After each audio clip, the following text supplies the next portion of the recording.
I'll be the last one left when the lights go out. Hello everyone, আমি শুভ্রজিৎ। তো আজকে আমি একটা কন্নড় সিনেমা রিভিউ করব। তো সেই সিনেমাটার নাম হচ্ছে মার্ফি। 2024 সালে রিলিজ হওয়া একটা সিনেমা। তো এটা বেসিক্যালি একটা সায়েন্স ফিকশন রোমান্টিক ড্রামা। তো এটা কনসেপ্ট খুবই হাই, একটা কনসেপ্ট, খুব ইউনিক কনসেপ্ট। তো সেই কনসেপ্টে আসছি পরে। তো আগে বলে ফেলি যে সিনেমা ডিরেক্টর বিএসপি বর্মা। তো এই সিনেমাতে লিড ক্যারেক্টার্স প্লে করছেন প্রভু মুন্দকুর বলে একজন অভিনেতা। তো তিনি আর কি কন্নড় ইন্ডাস্ট্রিতে বেশ কয়েকদিন ধরে তিনি কাজ করছেন, বেশ কয়েক বছর ধরে, মানে 2015-16 থেকে তিনি কাজ করছেন। তো ওনার ক্যারিয়ার শুরু হয়েছিল টিভি ইন্ডাস্ট্রি দিয়ে।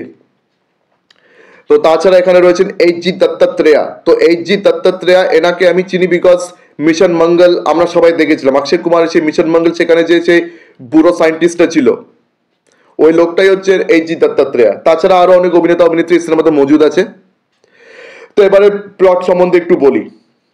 তো এই গল্পতে কিন্তু দুটো ক্যারেক্টার্স কিন্তু বেসিক্যালি লিড রোল প্লে করছে। একটা হচ্ছে একটা দাদু, যার নাম হচ্ছে রিচার্ড মার্ফি। তো সেই রোলে দেখতে পাচ্ছি এইচ.জি. দত্তাত্রেয়াকে। আর তার একটা নাতি রয়েছে ডেভিড মার্ফি, যার রোলে দেখতে পাচ্ছি প্রভু মুন্দকুরকে। তো এখানে আরো কিন্তু মানে 2-3টে লিড ক্যারেক্টার্স রয়েছে। যাই হোক, তো তো এই ডেভিড মার্ফির যিনি বাবা, যার নাম জেমস মার্ফির রোলেও কিন্তু প্রভু মুন্দকুরকে দেখতে পাচ্ছি। তো এই দিক থেকে দেখতে গেলে প্রভু মুন্দকুরের ডাবল রোল। তো জেমস মার্ফির একটা অ্যাক্সিডেন্টে কিন্তু মৃত্যু হয় অনেক বছর আগে। তো তারপর থেকে দাদু নাতি তারাই আর কি বাড়িতে থাকে, বিকজ এই ডেভিড মার্ফির মা সে কিন্তু নেই, সে তাদেরকে অনেক বছর আগে আর কি ছেড়ে চলে গেছে। যাই হোক, তো তারা অনেক বছর ধরে বাড়িতে রয়েছে, মানে অনেক বছর কেটে যায়।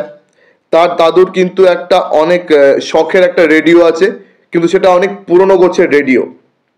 তো সেই রেডিওটা আর কি কোনো মতে চলে। তো সেই রেডিওটাকে ঠিকঠাক চলে না, কিন্তু সে রেডিওটাকে কখনো সারাতেই চায় না। তো তার নাতি বারবার তাকে আর কি বলে যে ওই রেডিওটা সারাতে, কিন্তু তার দাদু সবসময় মানা করে দেয় যে না, এই রেডিওটাকে তিনি সারাতে চান না। সে রেডিওটা যেরকম আছে সেরকমই তিনি ভালোবাসেন, সেরকমই আর কি তিনি শুনতে ভালোবাসেন। তো একদিন তার নাতি প্ল্যান করলো যে তার দাদুকে না জানিয়ে সে এই রেডিওটাকে সারাবে, বিকজ তার দাদু কখনোই পছন্দ করতো না যে ওই নাতি কখনো সে রেডিওতে হাত দেয়। এমনকি দাদুর রুমে অব্দি ঢোকার পারমিশন তার ছিল না। ছোটবেলা থেকে তার দাদু তাকে তার ঘরে ঢুকতেই দিত না। তো যাই হোক, তো সে একদিন নিজের বন্ধুর সাথে প্ল্যান করে সে রেডিওটাকে ঠিক করা সে সিদ্ধান্ত নিল। তো যাই হোক, মানে যখন সে রেডিওটাকে ঠিক করবে ওই সময় তার দাদু কিন্তু প্রত্যেক দিন, মানে ডেলি রুটিন অনুযায়ী প্রত্যেক দিন সে আরেকটা বন্ধুর বাড়িতে আর কি গিয়ে আড্ডা দিয়ে আসে। তো ওই সময় সে চেষ্টা করলো রেডিওটাকে ঠিক করার, সে রেডিওটাকে খুললো টুললো সব করলো। তো সে বাড়ির বাইরে বেরিয়ে আর কি সে রেডিওটাকে ঠিক করার ট্রাই করছে। কিন্তু ওই সময় হঠাৎ করে বৃষ্টি হয়ে যায়। বৃষ্টির কারণে কিন্তু সে রেডিওটা পুরোপুরি খারাপ হয়ে যায়। তো তার ওই প্ল্যানটা ওখানে ভেস্তে গেল। তো সে রেডিওটা ঠিক তো হলো না, উল্টে খারাপ হয়ে গেল আরো। তো আবার অন্য দিন যখন তার দাদু আবার বাড়ি ছিল না, ওই সময় সে আবার ওই রেডিওটাতে হাত দেয়।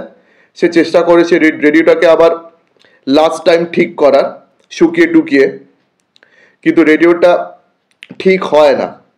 তো সে চেষ্টাটা বৃথা যায়।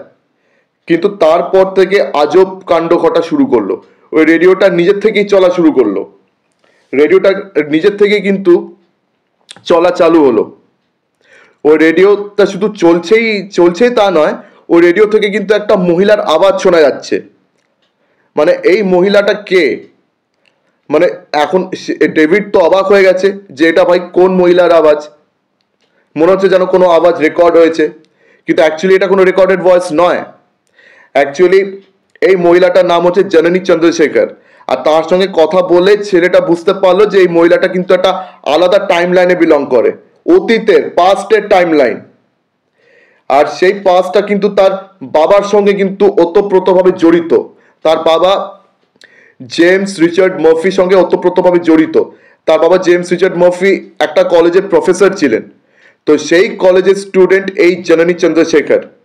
তো জননী চন্দ্রশেখর কিন্তু তার বাবাকে বেশ ভালোবাসেন, কিন্তু তিনি তার বাবার কাছে আর কি বলতে পারছেন না। তো ডেভিড মার্ফি কথা বলার পরে বুঝতে পারলো যে এই মহিলাটা তার বাবার সম্বন্ধে কথা বলছে। তো আর কি কথোপকথন এটা তাদের কাছে ক্লিয়ার হলো। ওই মহিলাটাও জানতে পারলো যে সে একজন ফিউচারিস্টিক ক্যারেক্টারের সঙ্গে কথা বলছে। তো সেই চরিত্রটা হচ্ছে ওই লোকটার ছেলে যাকে সে ভালোবাসে। তো এইভাবে আর কি ওই মহিলাটার সঙ্গে এই ছেলেটার একটা বন্ডিং তৈরি হয়, দুটো আলাদা টাইম লাইনের ক্যারেক্টার্স। তো এই কনসেপ্টটা হচ্ছে প্রচণ্ড ইউনিক। আর তার সঙ্গে আরেকটা কনসেপ্ট এক্সপ্লোর করা হচ্ছে, সেটা হচ্ছে ডমিনো ইফেক্ট। তো ডমিনো ইফেক্টের মানে হচ্ছে আর কি একটা ঘটনা ঘটছে, তো তার দরুন আরো কিছু ঘটনা ঘটছে।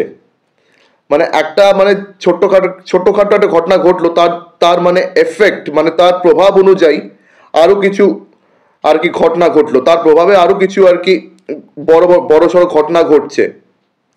তো এটা হচ্ছে ডমিনো ইফেক্ট। তো এই জিনিসটাও কিন্তু এখানে এক্সপ্লোর হয়েছে। তো এখন এই টাইমলাইনের মাধ্যমে ডেভিড মার্ফি এখন ঠিক করলো যে সে যদি নিজের বাবাকে রিভাইভ করতে পারে, বিকজ তার বাবা যাকে আর কি বিয়ে করেছে তার সঙ্গে তার বাবার কিন্তু বিয়ের সম্পর্কটা ঠিক মতন আর কি টেকেনি। আর সেই মহিলাটা কিন্তু জননী চন্দ্রশেখর নয়, অন্য একজন মহিলা। আর এদিকে জননী চন্দ্রশেখর সে নিজের ভালোবাসাটা কখনো নিজের বাবার সামনে আর কি রিভিল করতে পারেনি। তো ডেভিড মার্ফি এখানে ঠিক করলো যে সে আর কি এই জননী চন্দ্রশেখরকে নিজের বাবার সঙ্গে মেলাবে। তো আর কি এইখানে যদি ব্যাপার স্যাপারটা ঠিক হয়ে যায়, তাহলে হয়তো ভবিষ্যতে তার বাবা অ্যাক্সিডেন্ট হবে না, মেবি হয়তো তার বাবা বেঁচে থাকবে। তো ডমিনো এফেক্ট অনুযায়ী যদি এই ব্যাপারটা আর কি সেট আপ করা যায়, তো এটাই এখন ডেভিড মার্ফি ঠিক করলো। তো এখন এরপরে কি হবে? এরপরে কি সে এই কাজে সফল হবে? এখন আর কি ওর বাবার অতীতটাকে পাল্টানোর কোনো কনসিকুয়েন্স কি তাকে ভুগতে হবে? তো এই অতীতটাকে কি পাল্টাতে পারবে নাকি পারবে না? এরপরে কি হবে না হবে, এইসব যাবতীয় ব্যাপার স্যাপার জানার জন্য কিন্তু এই সিনেমাটা দেখতে হবে। তো দেখুন, আগে বললাম কনসেপ্টটা খুবই ইউনিক। মানে ডিফারেন্ট টাইম লাইনে ক্যারেক্টার্স যে কথা বলছে, এই কনসেপ্টটা কিন্তু আগেও ইন্ডিয়ান সিনেমাতে এক্সপ্লোর করা হয়ে গেছে, আগেও কয়েকটা সিনেমা এক্সপ্লোর করা হয়ে গেছে। তবে একটা সিনেমা মনে পড়ছে, মার্ক অ্যান্থনি, যেটা আর কি 2023-24 রিলিজ হয়েছিল, সেই বিশাল আর এস জে সূর্যার সিনেমা। তো ওখানেও কিন্তু এই ডিফারেন্ট টাইম লাইনের কিন্তু এই আইডিয়াটা ইউজ হয়েছিল। তো কন্নড়া সিনেমায় আমরা অনেক সময় দেখে থাকি কিন্তু অনেক ভালো ভালো কনসেপ্টস কিন্তু এক্সপ্লোর হচ্ছে, ইউজ হচ্ছে, কিন্তু হ্যাঁ অনেক সময় এক্সিকিউশনটা অতটা ভালো হয় না। এক্সিকিউশনটা মাঝে মাঝে অ্যাভারেজ হয়, মাঝে মাঝে খারাপ হয়, বা কিছু জায়গায় এক্সিকিউশনটা একটু ভালো হয়ে যায়। তো এখানে এক্সিকিউশনটাকে একেবারে যে খারাপ বেকার ফেলে দেওয়ার মতন কিন্তু নয়, এক্সিকিউশনটা কিন্তু মানে ভালোই হয়েছে, মোটামুটি ভালো হয়েছে। তো এটাকে যদি আমাকে জিজ্ঞেস করা হয় যে 5-এ কতটা রেটিং দেওয়া উচিত, তো এটাকে আমি রেটিং দেব 2.9। এটা কিন্তু একবার অন্তত দেখা যায়। এখানে কিন্তু অ্যাক্টিং পারফরমেন্সেস সবার খুব ভালো হয়েছে, অ্যান্ড রোমান্টিক বন্ডিংটা বেশ ভালোভাবে এখানে সেট হয়েছে। এখানে দাদু নাতির মধ্যে যে বন্ডিংটা, ওটা খুব সুন্দর লেগেছে। আবার এদিকে এই যে ক্যারেক্টারটা জননী চন্দ্রশেখর, তার সঙ্গে তার যে বাবার রোমান্টিক রিলেশনশিপটাও খুব ভালো এখানে সুন্দরভাবে ফুটে উঠেছে। আর এদিকে একটা ছেলে যে নিজের বাবাকে আর কি খুব করে চায়, তার বাবাকে সে সারাক্ষণ মিস করে, একদম অনেক ছোটবেলায় সে তার বাবাকে হারিয়েছে। তো এখানে তার এই ছেলেটার মনে যে একটা দুঃখ রয়েছে যে সে তার বাবাকে দেখতে পায়নি, এখন এই ডমিনো এফেক্টের মানে সাহায্য নিয়ে, টাইমলাইনের সাহায্য নিয়ে যদি সে তার বাবাকে বাঁচাতে পারে, তো এখানে তার বাবার জন্য যে ইয়ার্নিংটা, এটাও কিন্তু বেশ ভালো লেগেছে সিনেমাতে। মানে এই ইমোশনাল মোমেন্টসগুলো সিনেমাতে বেশ ভালো লাগছে, কেন বেসিক্যালি এটা খুবই ইমোশনাল একটা সিনেমা। তো যাই হোক, এটাকে কিন্তু একবার দেখা যেতেই পারে। তো আমার তো মোটামুটি ভালোই লেগেছে। তো আপনাদের মধ্যে যারা যারা এই সিনেমাটা অলরেডি দেখে ফেলেছেন আমাকে কমেন্ট সেকশনে জানান, আর যারা যারা দেখেননি তাদেরকে একবার রিকোয়েস্ট করতে পারি যে একবার এই সিনেমাটা দেখুন, because of its unique concept. কেন এরকম কনসেপ্টে কিন্তু যে সিনেমা বারবার হয় তা নয়, মানে আজকাল সিনেমা একটু হয়েছে এরকম কনসেপ্টে। তবে এই সিনেমাটা মানে অ্যাটেম্পট খারাপ না, it's not a bad attempt, but it's not a brilliant attempt also. মোটামুটি ভালো অ্যাটেম্প্ট হয়েছে। তো আমার ভিডিওটা আমি এখানে আপাতত শেষ করলাম। আমার ভিডিও ভালো লেগে থাকলে অবশ্যই লাইক করুন, বেশি বেশি করে আমার ভিডিওটি শেয়ার করে দেবেন, আর হ্যাঁ, আমার চ্যানেলটিকে সাবস্ক্রাইব করতে একদমই ভুলবেন না। তো আজকের দিনের মতন টাটা, চোখ রাখুন পরবর্তী ভিডিওতে। ধন্যবাদ।